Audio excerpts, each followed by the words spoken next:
はい、皆さんこんにちは、マーさんです。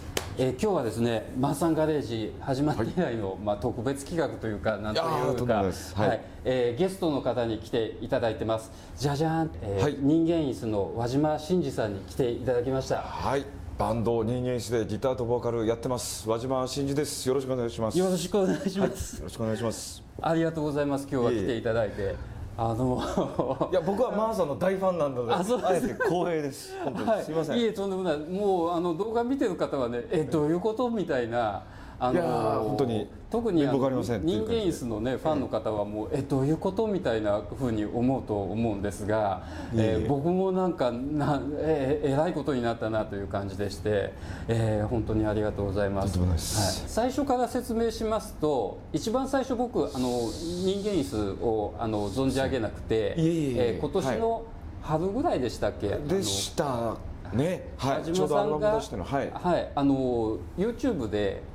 もう数年前からマーさんのもうヘビーユーザーというかヘビーなファンでございまして、ありがとうございます。人間椅子のオフィシャルのチャンネルで、なんかどんなチャンネル見てますかとかそうですね、我々も YouTube チャンネル始めて、それでマーさんガレージを見てるっていうふうに言っていただいたんですよね。そうです。はい。それを僕がなんか風の噂で聞きまして、それでなんかステッカーもね、なんかバイクのちゃんと買ってますんで、キャンプの道具にステッカーが貼ってあるっていうのを聞きまして、でその時僕は初めて人間椅子っていう名前を知ったんですけど、すごい30年やって見える。そうです。今年で30周年になるバンドです。うちのね嫁さんのしーちゃんが、しーちゃんはねちょっとね覚えがあるそうです。ですよね。昔イカ天っていうのが名古屋でもイカ天見てた頃になんとなく覚えがあるそうです。しーちゃんはね、僕は全然存じ上げなくて本当申し訳なかったんですが、これでそうこうしてるうちに、今年の6月7月ぐらいかな、メールをいただきまして。名古屋、僕が愛知県ですんで、名古屋の L っていうエレクトリックレディーランドっていうライブハウスがありまして、そちらで、ツアーでね、来るので遊びに来ませんかみたいなお誘いをいただきまして、私がずうずうしくも我々の関係者が、お誘いをしたという言ってまして、これで、L へ行かせてもらって、初めてそこでライブを見させていただいたと。これでその時楽屋にもね、ずうずうしくも挨拶に行かせていただいて CD にサインしていただいたりとか、そこからそうですね、あの日のライブは僕今でも覚えてますよ。あ、そうですか。何かこうご覧試合のようなすごい緊張したんですよ。あれはマーさんが来てるっていう。ご覧試合ってもうなんかね、あるいはこう矢沢永吉さんがもう見に来ていらっしゃるぐらいの俺はプレッシャーの中でとんでもないです、とんでもないです。はい。それでその時のお話では、ツアーが8月9月ぐらいに終わるから、その後でコラボで一緒に動画撮りましょうよみたいなことを言ってて、それで僕もじゃあなんかね輪島さんと一緒に動画撮れたらいいなと思ってて、ところが実際8月9月になったら、人間椅子がなんかえらいことになってきちゃって、やっぱ今年忙しいですね。忙しかったです。そうです。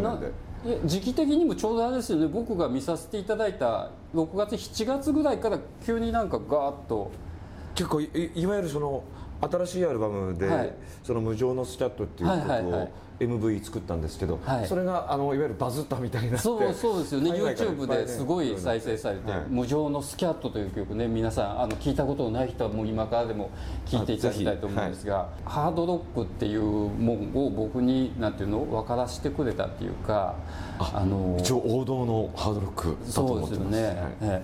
これで8月9月にお誘いして動画を撮ろうと思ってたんですが、なんと忙しくなって、今年、全国ツアーが8月高に終わって、終わった次の瞬間にはまたもう一回全国ツアーをもう一回やるっていう。今年はやっぱり30周年だったんで、ベスト版は先日出ましたね。そうですよね。買わせていただきました。Amazon で予約しといて発売日に届きましたので。ありがとうございます。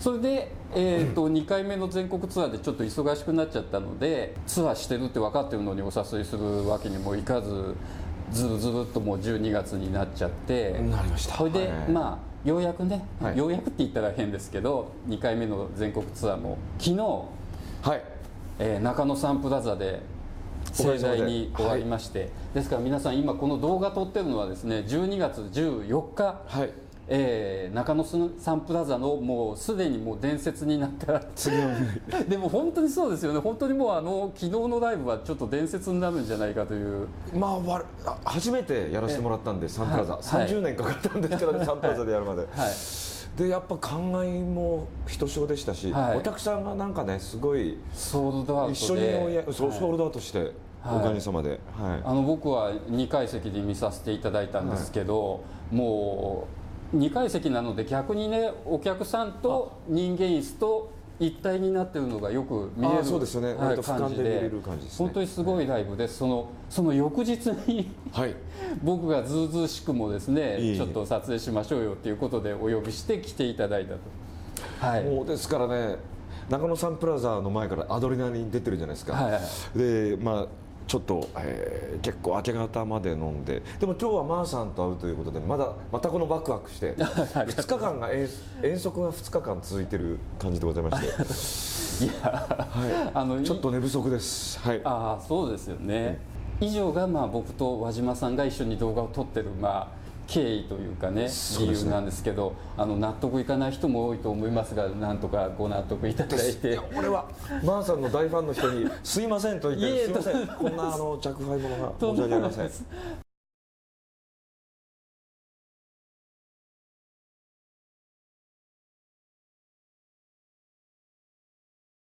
僕ね昨日ライブを拝見しながら、客席から見てるともうライトの光の中にね3人の人間椅子の方が見えて、いやもうなんていうの、もうこの人と明日一緒になんか撮影するのかと思って、なんかもうやっぱりねもう全然違う人に見えるんですよステージで。もうあれ特別なやっぱ空間ですよね。もうそう特別な空間の特別な人、なんか向こう側の世界にいる人みたいな感じで見えてしまって、だから明日やるのかよ大丈夫なのかよって自分でもちょっと思ったんですが、こうして現実になりましてありがとうございます。ステージを降りると割としょぼくれたおじさんですから全然とんでもないです。昨日のステージは、YouTube でもYouTube でライブを配信しちゃうってなかなかないですよね。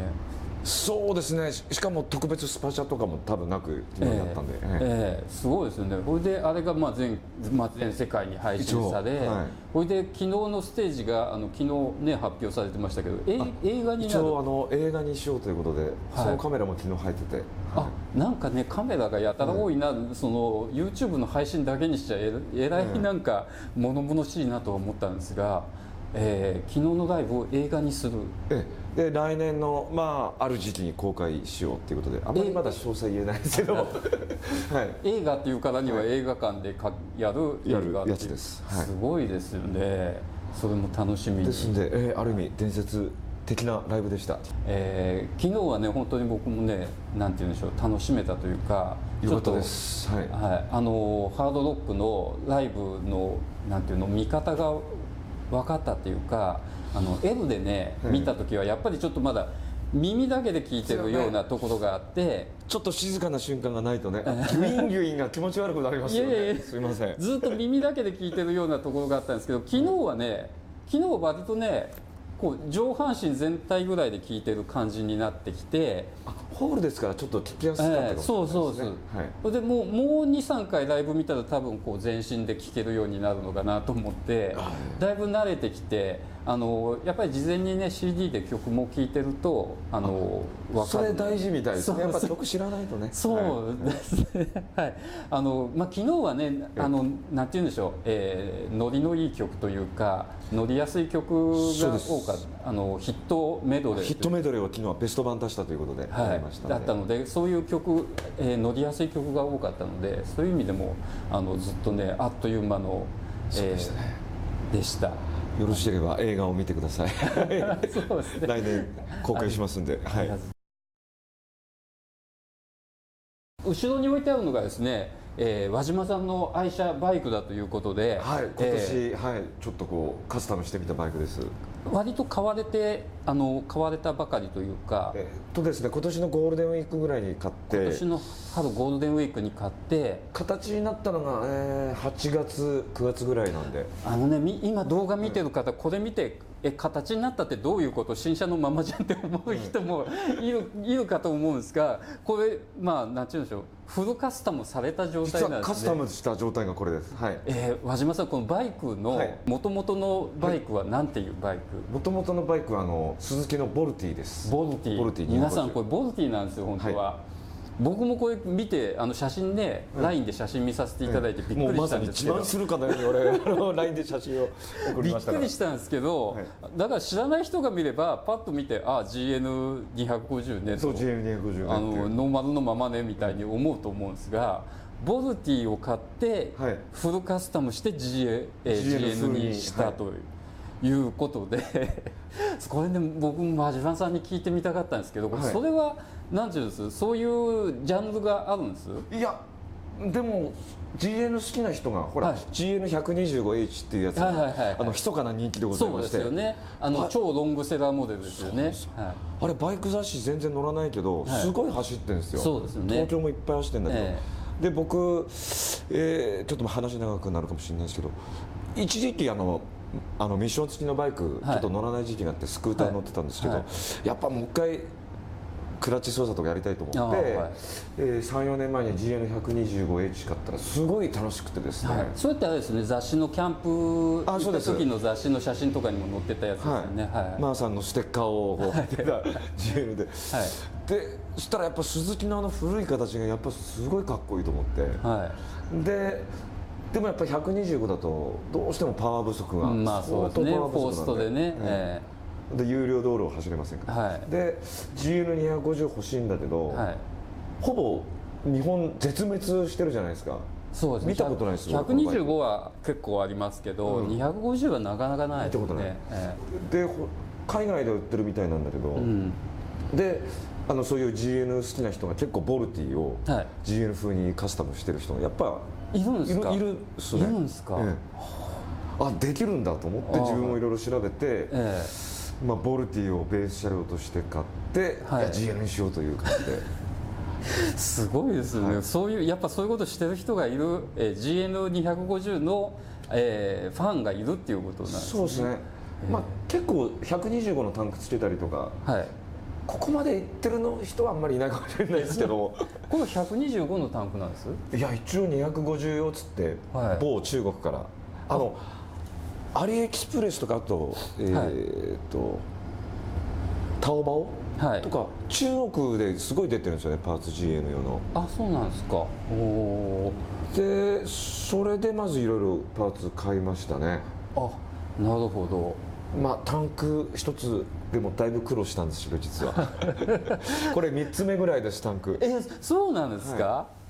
最初 GN210 用っつって赤いタンク買って、よし買ったぞっつってタンク交換しようと思ってガソリン入れたら、ダーッそのままガソリン漏れてきて、それは体中にガソリン浴びて俺は死ぬと思いましたけれども。それはやっぱり中国的なクオリティな、相当なものでしたねそれは。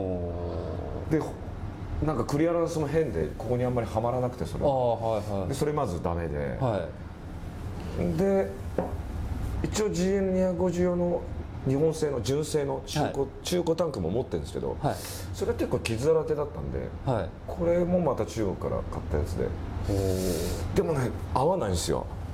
多分125用かもしれないな。この辺だからちょっとこう前に出してなんとか入れてるんですけど、でももともとボルティだから、合う合わんはやっぱり自分でなんとかするあれなんですかね。なんとかできました。ここのゴムのこのあるんですけど、本来であればボルティに GN のタンクは GN250 純正はパシッとそうなんですか。バッチリはまりました。そうなんですか。でそれが本当は一番いいんですけど、とりあえず傷ないやつにしようと思って今これつけてます。輪島さんバイクはずっと若い頃から乗って見えるんです？そうですね。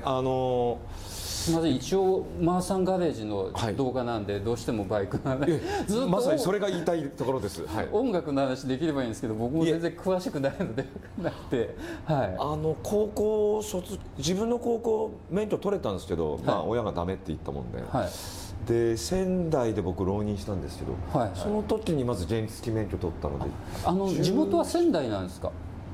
地元は青森県の青森ですよね、はい、で割と予備校でみんな仙台行ったりするんですよ。ああ、なるほど。青森にあんまり当時予備校とかなくて、青森から見ると、まあ、仙台が一番近い大都会みたいな、はいはい、で仙台行ったら結構みんな原付乗ってたから、自分もその時に原付で XL50 っていうの買って、はい、全く勉強しなくなりまして XL50 はいはいはいはいはい、それですごいと思って、はい、でまあ一応一浪して大学行って、その時に Z250FT っていうのを買いました。川崎ですよね。川崎、はいはい、当時もレプリカブームが来るか来ないかの時で、まさに GF250 が発売された頃でした。はいはいはい、なるほどなるほど、はいはいはい、だから FT はもう片送りですごい安くてそうですか。ああ、なるほど。それぐらいの時代からずっと、そうですね。だから20歳前から乗ってます。ああ、そうなんですか。じゃあもうだいぶ長くもうバイク。そうですね。でこれまでに何台も乗り継いで来られてるんです中型はZ250FT でしょう、はい、で FT はやっぱり当時も暴走族に人気あったんでしょうね盗まれましてああ、なるほど。で、はい、見つかったらこんな直感になってて、もう原型なくなってて、それ廃車にしてスーパーカブその後乗ったりで、バンドでデビューした SR400 も乗ってました。あ、そうなんですか。いいじゃないですか。すごいいいバイクでしたね。いいじゃないですか。はい。で SR はすごい気に入ってたんですけど、その頃から貧乏が始まりましてねバンドがで車検代払えなくて友達に安く売って、はい、あれだからでもその後大学の先輩が「輪島やっぱバイク乗った方がいいよ」っつって TZR250 譲ってもらって、それ結構乗ってましたね。 TZR250 楽しかったちょっとそれは全然イメージないですね。あんまりツースト僕苦手だったんですけど、ただレプリカの頃のバイクってすごいですね。ああ、そうですよね。45馬力あるから。そうですよね。 TZR とか乗りやすくてなおかつ速いみたいな、めちゃくちゃ乗りやすいですよね。もうツーリングとか普通に行けちゃうっていう感じですよね。行きました。 TZR でも九州も行ったし北陸も行ったし、ツーリングしましたよ。九州も。はい。それはあれなんですよ、キャンプしてキャンプもしながら、はい、そうなんですか。結構もうロングツーリングも経験者なんですね。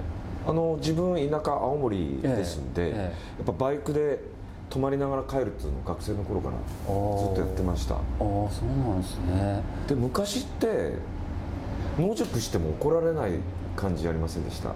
北海道がほらみんな寝てたみたいな。僕も日本一周した時はもう野宿しまくりで、北海道の札幌駅なんか、駅の周り全部野宿の人でしたからね。でしたよね。もう何百人と野宿してました。僕も青森帰る時、普通にその辺のドライブインの端っことかに野宿しながら帰ってたんですよ。ああ、なるほどね。じゃあもうバイクも全然もうベテランなんですね。でもそんなにマーさんみたいに台数は乗ってないですいじる方は乗るのが好きなんでしょうね。はい。いじる方は最近。いじる方はマーサンガレージを見てより目覚めましたありがとうございますそうだ、これお茶があった。お茶飲みましょうか。 GN125 買って予定になりましたかね。あれバイク屋持ってくと、面倒見てくれないんですよ、普通のバイク屋持ってくと。そうなんですか。日本生産じゃないからうちじゃダメだなってどこ行っても断られるんで。部品とかないんですかね、あれ。で買ったとこだと見てくれるんですけど、でいじるのを始めましたね。でもスズキのパーツって今でも出るじゃないですか。スズキの GN125E のパーツ全然使えるんで、結構パーツ変えたりしてます。だからもう日本製に。変えてあるのはどれぐらいいろんなところを変えてあるんです？はい、上からいきますと、はい、ハンドル変えてます、ハンドルグリップ変えてます。グリップ、そしてやっぱ昔のバイクってオンオフスイッチがヘッドライトの、はい、一応これつけました。本当はボルティはヘッドライトもうないですよね。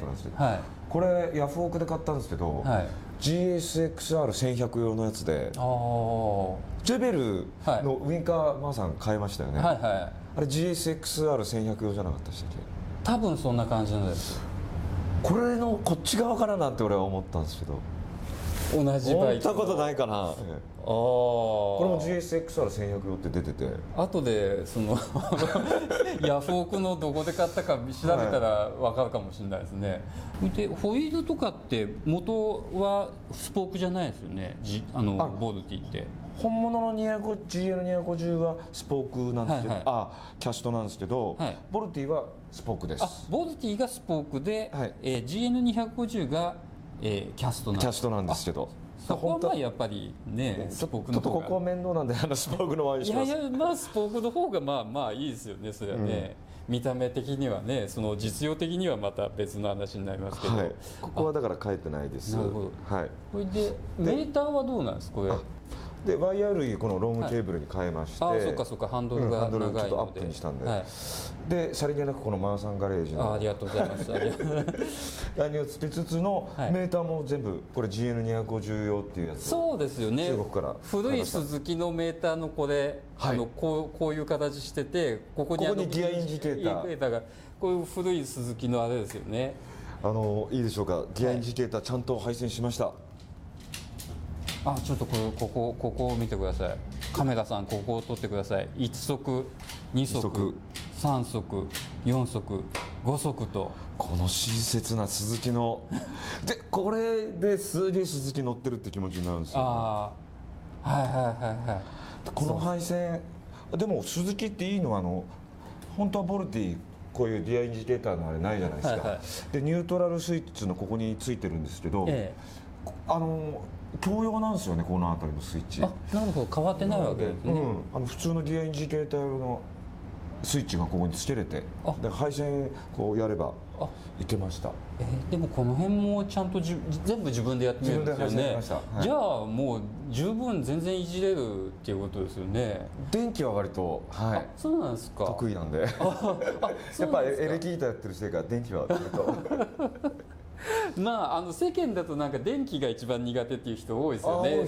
バイクいじる人はね、逆に電気の方が分かるっていう、どっちかというとこの辺苦手ですエンジンは全然ノーマルのままで。ノーマルのままです。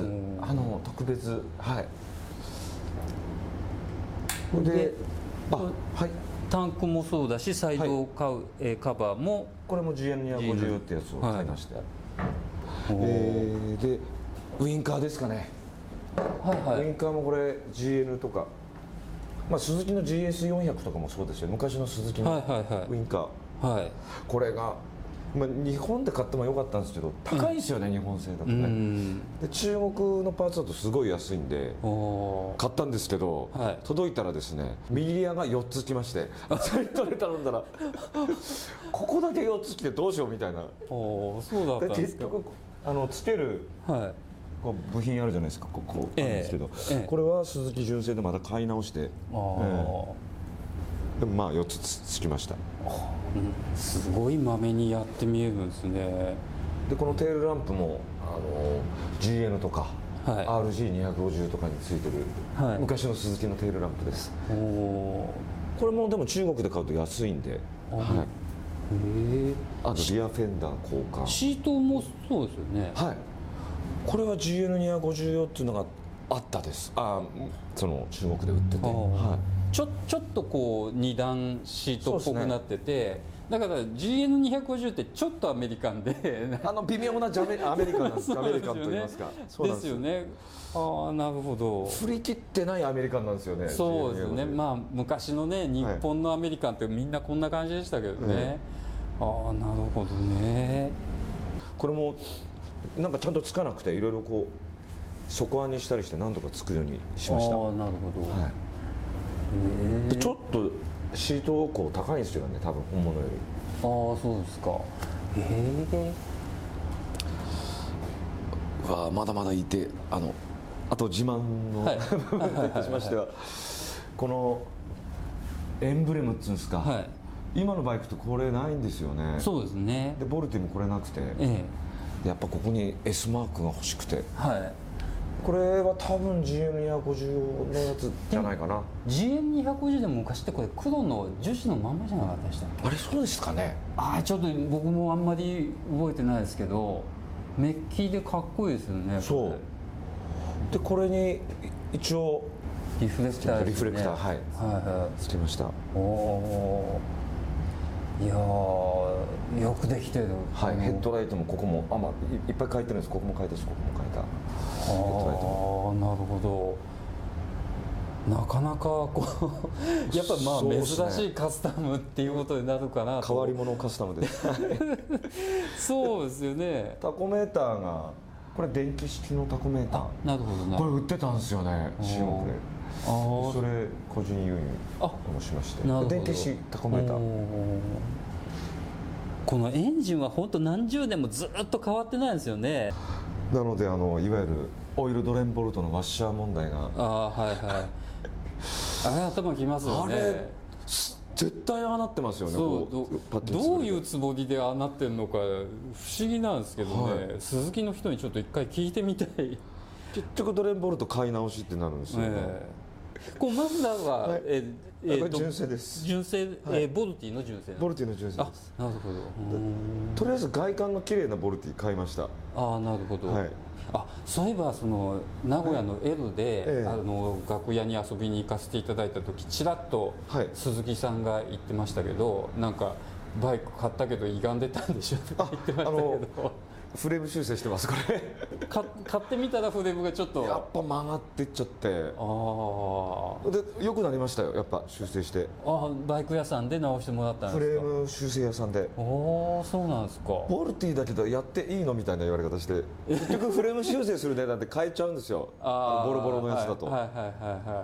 でもこういじるその時間ってあるんです今。忙しかったんですよ。でも8月はちょっと時間取れたので、もう全てその空いた時間はこれのカスタムに費やしまして、8月は楽しかった。でも8月暑いじゃないですか。暑かったです。熱中症になるかと思いまして。いやでもこれ改造してていろいろ気になることがあったんですよ。電気のことなんですけど、なんか持っていらした、皆さん輪島さんがすごい資料を持ってきました。やっぱこうサービスマニュアルとか、こうパーツリストを見ながらこう皆さんこういういろいろ GN 時代の全部自分で買い集められた。これはあれです、ヤフオクとかで。ヤフオクですね。いじるバイクはいいですよね。ほぼ手に入りますもんね。そうですよね。輪島さんが夜な夜なヤフオクをガーッと見て、パーツとかこういうの探してるということなんですね。でパーツリストで、モノタロウとかいろんなところから。モノタロウもいいですよね。これでこのヘッドライトスイッチつけようとして、鈴木の昔のバイクって、3層のジェネレーターのような感じで書いてありますけど、一応私の苦労なと思ってきました。すごいじゃないですか。これで配線を変えたんですけど、すごいですね。これ映して大丈夫です？ほぼ配送だから全特化になったんで、オンオフになったんで。こんな風になってます。これ配線を、自分で作業するときに、そうですね、この GN の配線図とボルティの配線図照らし合わせて、こういうふうにまず書いて、その通りに作業したと。すごいですね。やっぱギアインジケーターつけるんで結構大変だったんですよね。そりゃそうですよね。でやりましたら、やっぱりね、配線なんていうの、マニュアルと違くなってるところあったりして、ところどころね、トラップがありましたよ、このバイク。逆じゃんこれみたいな。まめな性格なんですね。やっぱそうですね。自分でこうやってエフェクター作るのも好きだし、曲作ったりするとやっぱエフェクター作るんですか？はい。エフェクターってギターのあれですよね。あれを作るんです。結構作ります。ハンダ付けして。ハンダ付けして。あ、そうなんですか。だからマーさんのレストア動画でハンダ付けがあってみんなよく突っ込む。ちょっと俺も突っ込みたくなる。もうちょっと当て方こうかなみたいな。あ、そうですか。僕はまあ別に。いやでも普通にやられてますけど。あ、そうなんですか。配線も書かれるんです。配線図を。はいはい。設計とかは割と簡単なやつなのできますね。もうエフェクターは。そうなんですか。電気はやっぱり好きなんですかね。だからエンジンはね怖くてなんかこの辺開けるぐらいです。はい。学校とかはそっちの方面だったっていうわけでは。じゃあね、僕文系なんですけど。そうですか。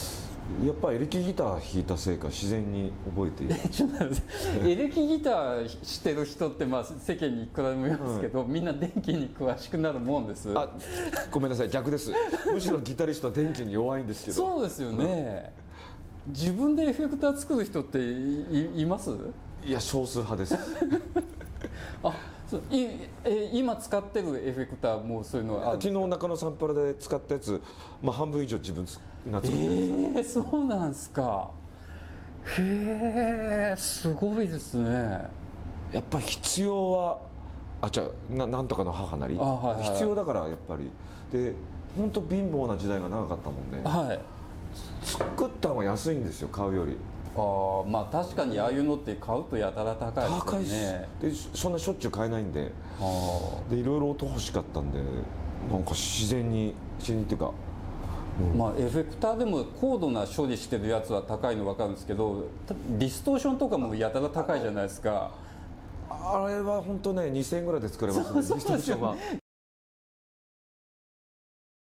はい、場面転換をしましてバイクをねちょっと配置換えしました、せっかくですのでね輪島さんにちょっと愛車をいじっていただいて、そこをちょっと撮影させていただこうということで、ここ写真スタジオなのでねあんまり大したことできないですが、まあチェーン調整ぐらいねしていただこうと思って、今この状態にしたんですが、このチェーンの状態を見るとめちゃめちゃ綺麗じゃないですか。もうここに来る時点で調整してきちゃったりっていう話ですけどね。はい。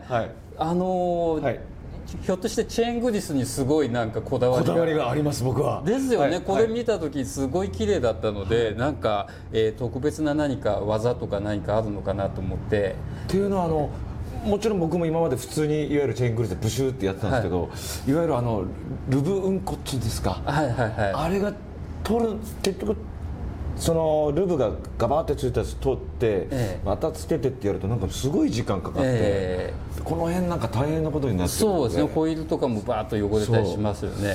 でいわゆるフリクションロスもなんか大きいかなみたいなのがあって、自分は多分エンジンオイルとかでいいとは思うんですけど、こういう割とサラッと系のオイルを使うようにしてます。バイクレース用潤滑剤、AZ のチェーンオイルなんですけど、これすげえいいなと思って使われてる。結構前からこれ使うようにしてます。あ、そうなんです。これは自分で見つけて。まあいろいろネット情報ですけど。なるほど。僕も最近ちょっといろいろ調べるんですけど、意外となんかエンジンオイルをつける人は多いみたいですね。多いんですよね。ね。それでいいんだと思って。エンジンオイルつけても拭いて余分なのはもう全部拭いてみたいな感じみたいですね。だから自分もチェーンのいわゆるみんなスプレーでこう掃除このように段ボール置いてこうやったりしますけど、チェーンルブじゃないんで、これ今ちょっと綺麗ですけど、普通にこうやるだけ綺麗になっちゃうんですよ。多少汚れてても。今スプレーでもこう。なるほどね。手慣れてますね。掃除はここをポイントするな。これを何度かやるだけでもう掃除終わっちゃうんですよ。まず。非常に楽でいいなっていう。このクリップから始めてクリップのところで終わるみたいな。そしていわゆるシールチェーン、シールチェーンもいいなと思うんですけど、それこそフリクションロスでございまして250cc ぐらいだとノンシールでいいんじゃないかなと思って、これすぐ張り替えました。これにだからこう回るんですよ、ちゃんと。すごい自転車みたいに行くんで、乗っててすごい軽快でいいですよ、ノンシールチェーンが。本当ですね。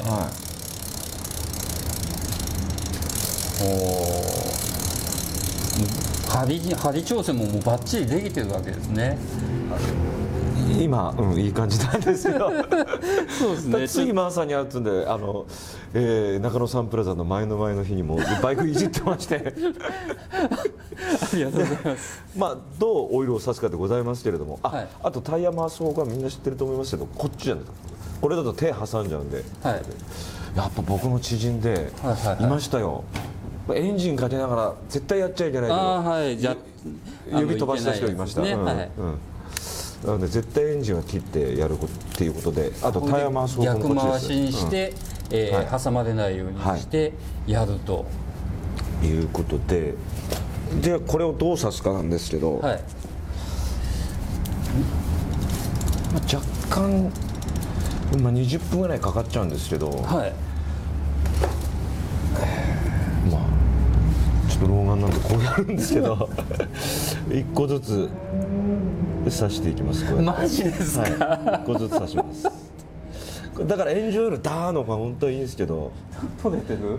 ただそう、リンク1個ずつにちょんちょんとちょんちょんやります、僕は。でもこれだと、今外側だけなんで、内側は内側でまずこう一周クリップまでしますよね。こう今度逆側やりますね。逆側一周。でもね、これ楽しいからね、全然苦しくな苦じゃないですよ、これ。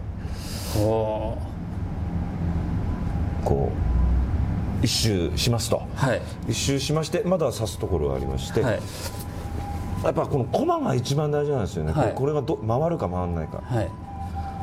コマでも片っぽだけでいいかなと思ってやってます。このコマにこうつけまして、大体自分は6個ぐらいやったらこう回してなじませる。なるほど。そのローダーが回るかどうかちゃんとチェックしながらやってると。で雨の中ツーリングしたりすると一瞬でここね、コマの中錆びたりする、回らなくなるんで、やっぱ刺して回しながら僕やってます。人によっては全部コマ刺してから割り箸とかでグリグリの人もいますけど、自分はやっぱ手で回しますかね。めちゃめちゃこうレアな映像というか本当にやってますよ。俺これ400-500キロ走ったら必ずこれやるようにして。だからこの手のオイルって一つ問題があるとすれば、なんだろう、ツーリングのために刺さなきゃいけないっていうか、まあ確かにこまめには500キロ、こまめにやらなきゃいけないんですけど、でもルブを掃除するよりでもトータルだったらこっちの方が早いと思うんですよね。時間的には市販のルブのネチャネチャしたのは本当いただけないですよね。であれ完璧に取ろうと思ったら半日かかるじゃないですか。こんな感じで、ちなみに新品のチェーンつける時って、一回洗います？僕ちょっと面倒で洗わないあれ洗った方がいいですよね。説が2つあって、新品チェーンについてるオイルは、その錆びさせない専用オイルだから潤滑には使っていけないっていう説がありますよね。あります。やっぱ洗った方がいいのかな俺は状態にそのまま刺しちゃう。そうですか。刺せば油でその前の油溶けるっていうからいいかなと思って、で何とかやってるうちにもう綺麗になる。めちゃくちゃ綺麗ですよね。で刺し終わった後は、どこかを目印にしてこう、余分なこれなんかついた余分な油を拭き取ろうと、いうことで、もう特別チェーン掃除しなくても常に綺麗な状態が保てるかなと思うんですけどこういう刺すオイルは素晴らしいです。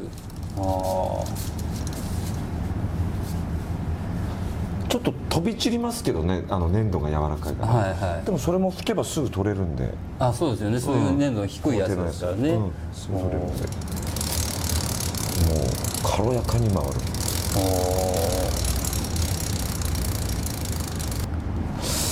でちょっと一通り油やったらチェーン引きしますかね。は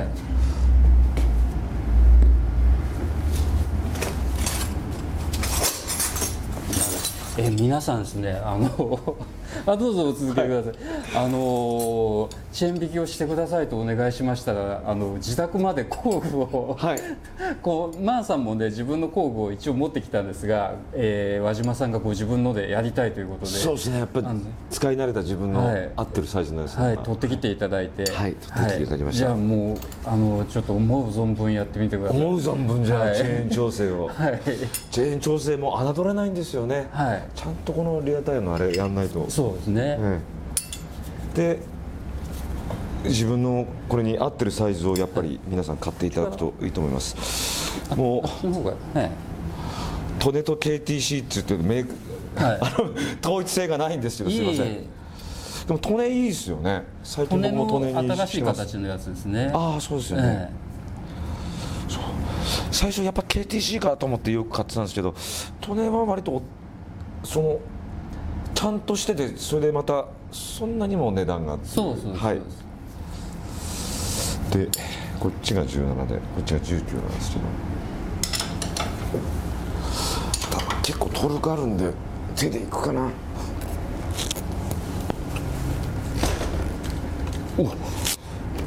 すいません、こういう場合は私足でやっちゃいます。一発目ちょっときついです。ダメですかね。いえいえ、はい、ちょっといったら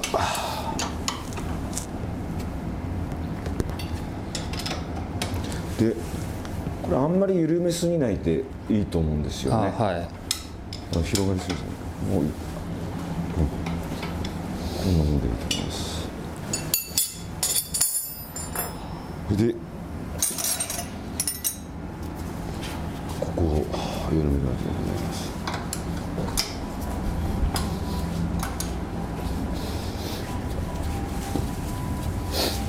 ロックナットを緩めておいて、ストッパーの、はい、ウルトを緩めていろんなタイプありますけど、スズキのはこういう感じですよね。そうですね。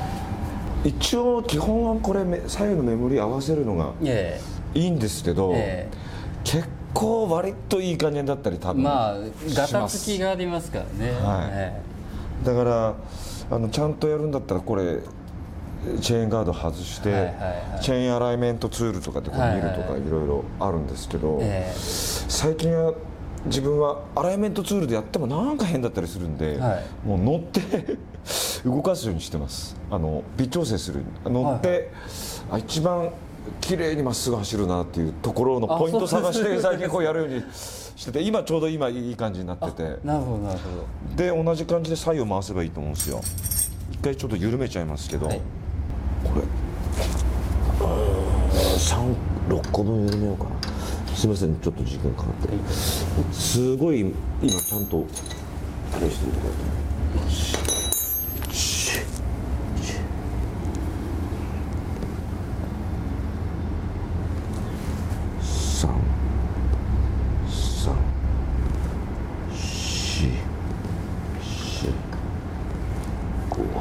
これがいろいろそんなことしなくていいって言われそうなあれですけど、今ちょうどね左右ともこのボルト山6個分緩めたんで、そうすると前行くね。そうですね。緩みましたね。で基本的にはこの左右のメモリを合わせてこうやっていくんですけど、だから自分は今いい状態に合わせてるんで、左右のメモリ今ずれてます。でもそれが一番ね綺麗に走る状態なんで、じゃあこれをだからここはあんまり過信しない方が本当はいいかもしれないですね。アライメントツールある人はこのチェーンラインピタッと合わせてこうやっていくのがいいと思います。で一回決めたらちょうどラインが出るから、同じ数だけ、そうですね、左右同じ数だけ回すっていうことですよね。はい、いいと思います。今6個自分やったんで、例えば1、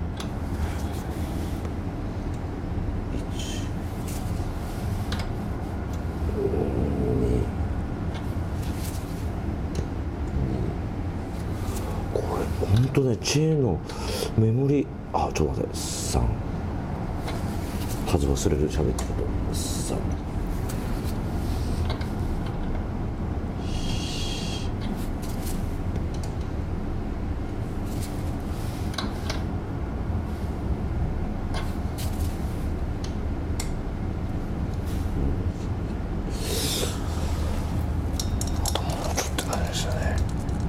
大体2センチから3センチとかいろいろ言われてますけど、2センチぐらいでいいと思うんですよね。で、張りすぎって良くないです、はい、私が言うまでもなく皆さん知ってると思いますけど、張りすぎは良くないです。こっちが、いいですか。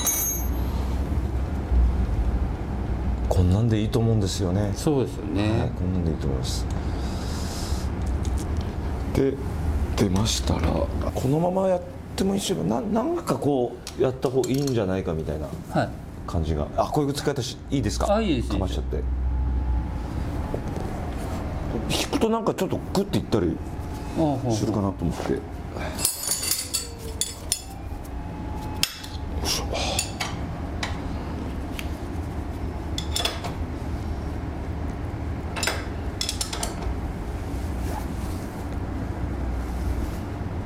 良きところまでいったら、上手い人はトロクレンチ使うんでもいいかもしれないけど、なんか自分は頭のところ持ってくるの忘れた。今気がついたわ。肝心のここも持ってくるの忘れた。何ミリです？ 17ミリ。7はあると思いますよ。よいしょ。17これか。あ、すごい今、はい、この瞬間コラボした感じがありがとうございます。嬉しい。これお借りしていいですか。はい、どうぞどうぞ。17ミリなんですか。フラッグのダイヤモンドソケットです。フラッグだ。そしてこれはちょっとホームセンターで買ったあまり高くないトロクレンチなんですけど、これはサービスマニュアルによると65ニュートンなので、ここのリアアクセルははい65に合わせまして65、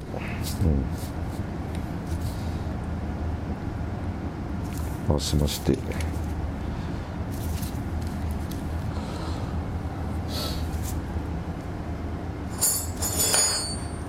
こっちでやるのがいいんですかね。自分はマフラーがあって入らないんでこっちでやっちゃうんですけど。なるほど。どっちでやるか問題。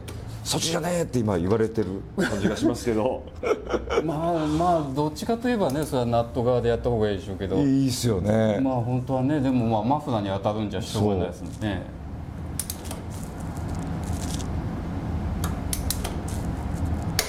はい、カチンといったら2回やらないように1回で終わりです、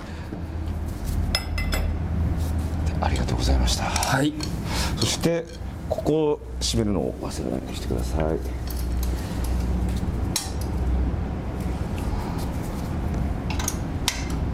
どうですか。結構ギュッギュッと。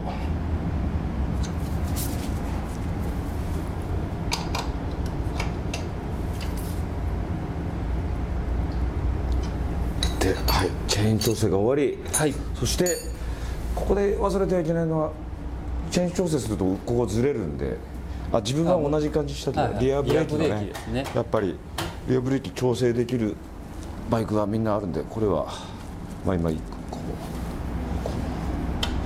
いい具合のところにして確認してみてください。これで、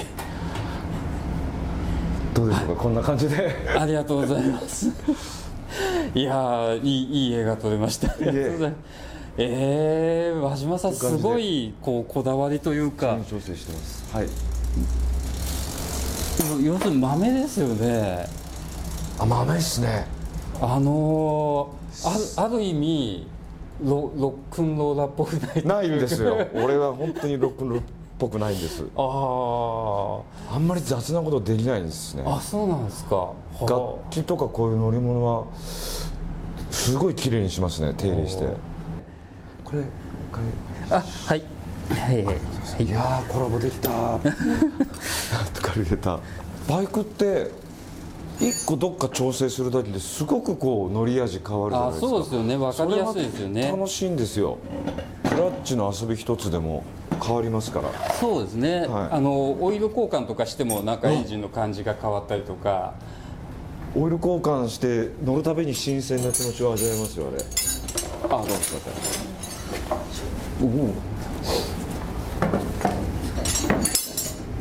そうっす。トルクレンチ使った後は戻すのを、そうですね。はい。輪島さんのバイクメンテナンスの様子をね、ちょっと見させていただきました。はい、すごい調整をしていました。はい、もうちょっと感動しました。自分のね、僕の整備のこともちょっと反省して。いや、そんなことないですよ。僕はマーさんのマーさんガレージを見て、整備って本当にマロンがあるなと思いまして。ありがとうございます。それでよりいじるのが楽しくなったので、自分は。いや、正直ここまでまめにやるかっていうとそうでもないので、僕はね、どっちかというと大雑把な性格っていうか、ドカドカドカってやってくる。でもそうしないと、ほらおっしゃられてますよ、時間がかかってしょうがないんで。そうですよね。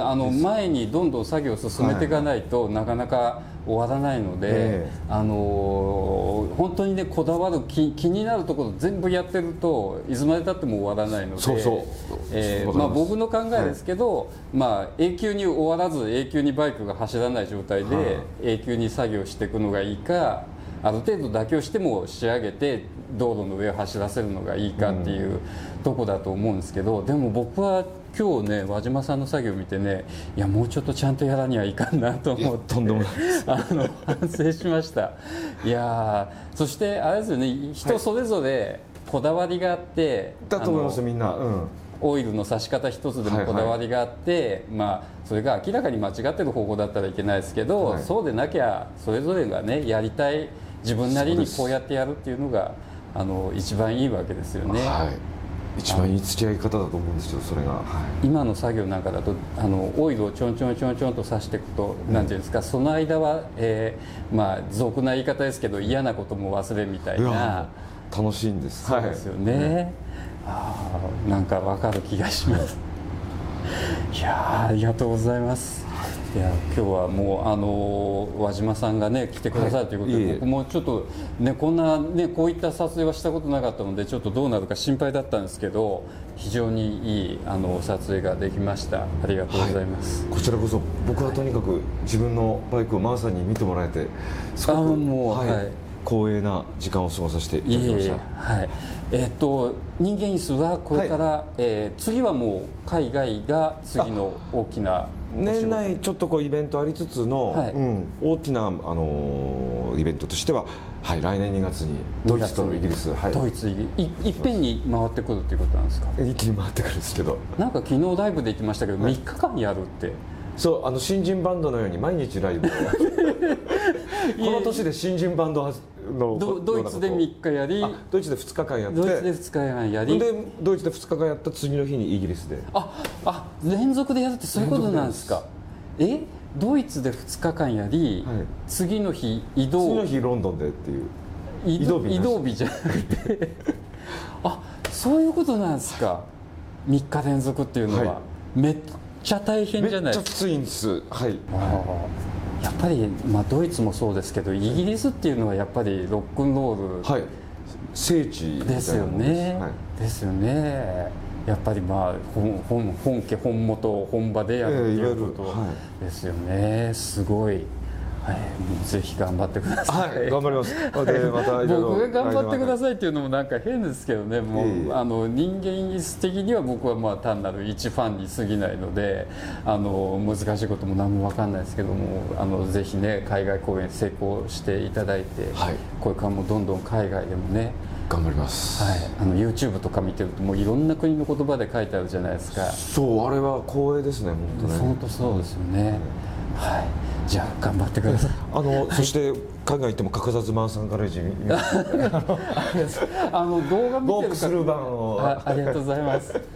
動画見てる方ね、普通ね、誰それのチャンネル好きでよく見てますって言っても、よく見てるって言いつつあんま見てない人が多いんですけど、いや俺は相当見てますよ。輪島さんほんと見てますよね。ここで、はい、最後に告白します。やっぱ生配信が好きで、なんでしょうね、マーさんの生配信のラジオのように聞いてるとすごくリラックスできて、ありがとうございます。で自分は田舎帰る時とかいろいろこう車で、スズキのアルトバン乗ってるんですけど、で移動する時に音楽だとなんか運転集中できなくて自分がやってるから、でマーさんの生配信とかを SD カードとかにガバッと入れて、それを聞きながら僕いつも車運転してますんで。ありがとうございます。そのぐらい好きです。本当に話してるとね、本当に僕の動画見てるなっていうのが分かるので、もうね嬉しいやらないやらなんですけど。はい、ありがとうございます。じゃあ僕も頑張って動画をね次々出すようにしますので、はい、お互い頑張りましょうということでね。はい、では今日はありがとうございました。どうも。はい、では、人間椅子の輪島さんをゲストに呼んでの今回の動画でした。ありがとうございました。どうも。これからも男のマロン追い続けます。